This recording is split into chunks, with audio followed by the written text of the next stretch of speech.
At so ayun na nga guys, ayan, welcome sa ating pagluluto ngayon. Ay talaga namang wala pa rin tigil ang ulan, kaya naman naisipan ko magluto ng corned beef sinigang.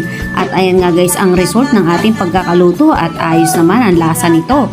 Talaga namang pwedeng pwede na, lalo na kung kayo walang maulam at malamig ang panahon, at kahit mainit pwede rin ito. At so ayan na nga guys, ang ating kailangan isang malinis na kaserola, at nagpakulo na tayo ng tubig, nilagyan natin ng kamatis at sibuyas. At nang kumulo na, inilagay na natin yung ating kunting gulay dyan. At syempre, dalawang maliit lang naman ang iluluto natin na corned beef dyan. At syempre, lagyan na natin ng pampalasa, konting betchin, paminta, at papis. At syempre, para manuot ang lasa, patis ang ilagay natin.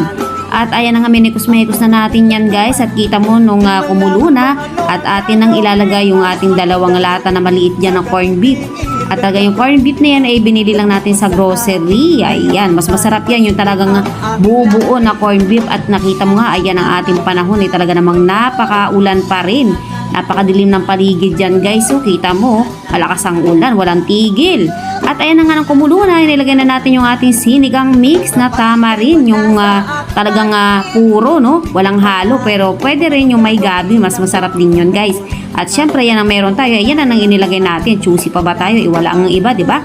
At ayan na nga, minikus-mekos na natin. Kita mo naman, ayan na, okay na.